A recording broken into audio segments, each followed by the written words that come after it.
It all started with Eugene's perfect creation, the M16, followed closely by the M16A1, a 20-inch barrel and a round designed specifically for it. This is a match made in heaven. There is a problem. The rifle is long, so you do the simplest fix and chop the barrel down. The dissipator is just that, a cut down M16 to about 15 inches, and you could call this the first AR carbine. However, it is still a rifle with a rifle-length gas system. There are some special people out there, like SEALs and pilots, who want to go even shorter. So out comes the Colt Commando, probably the coolest looking variant of an AR-15. It rocks a 10-inch barrel, which is half of what the round was designed for. You lose a lot of velocity, you get a lot of extra noise and flash, but for what it's designed for, this thing cannot be beaten. Something in between is required, and 14.5 inches is decided for the predecessor to the M4, the Colt 727. Pretty much the only thing that differentiates it from the M4 carbine is the carry handle and the M16 sized front sight post. If you're not counting accessories, this is pretty much identical to what is used to fight our wars now. But accessories are a thing. Optics, flashlights, foregrips, and there's the ubiquitous M4 carbine. Flat top, you can mount an optic on it. I don't need to tell you what an M4 carbine is. The Navy really liked the concept of a small 10-inch AR, so they asked LMT to make the CQBR, the Close Quarters Battle Receiver. The CQBR, as the Mark 18 Mod 0, is an upper receiver that is issued alongside an M4 so that you can swap them out and go back to a Shorty 10. You take all of these concepts and you go to Daniel Defense and ask them to perfect it. Out comes the M4A1 Block 2 and the Mark 18 Mod 1. The M4A1 Block 2 was adopted at the turn of the century. It is the 14.5 M4A1 you know and love, with Daniel Defense's flagship RIS-2 handguard. The RIS-2 is a free-floated quad-rail handguard that is pinned in 6 different spots, 2 of them facing backwards, 4 facing forwards, to make the lockup about as secure as you can get.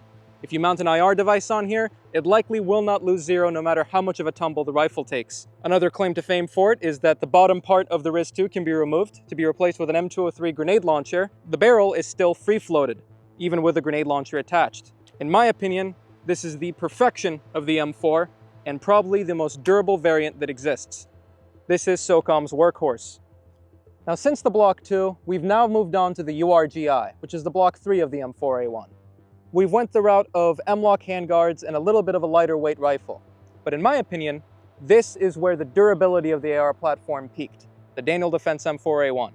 If you're going to be taking a tumble down the Kandahar Mountains, this is the one I would want to have.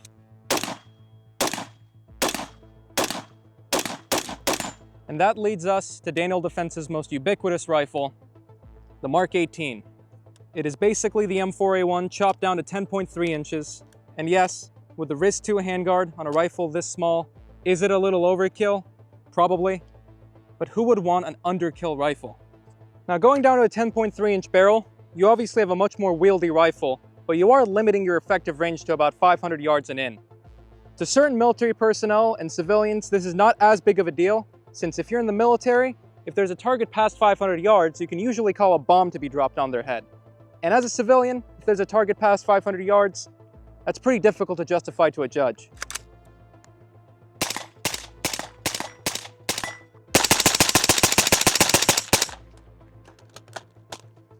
So from the original M16 to the Mark 12, from the dissipator to Daniel's V7, from the 727 to the M4A1 Block 2, and from the Colt Commando to the legendary Mark 18, Daniel Defense has perfected every stage of the evolution of the AR-15.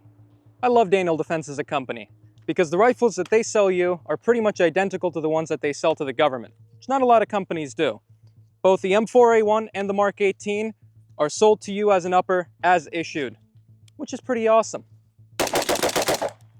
It's always nice to have Daniel parts on your rifle because you know that if anything happens to it, their warranty will take care of it. It's really one of the best warranties in the industry. One thing you may have noticed with our builds here today is that although they rock the Daniel uppers, we've put them on other companies' lowers because it's usually easier to build out a Daniel rifle buying the upper and slapping it onto a lower. They've never sold their lowers by themselves before, but they do now, and for about 500 bucks you can buy a complete Daniel lower, and then for about $1,000 you can usually buy one of their uppers, slap them together, and you have a complete Daniel rifle, completely covered by their warranty on every single component, for less than what the MSRP would be. Now, selling them piece by piece, you're able to get yourself a complete build for less than what it would have cost you to buy the entire thing. If you've decided it's time that you got yourself a Daniel Defense, thank you.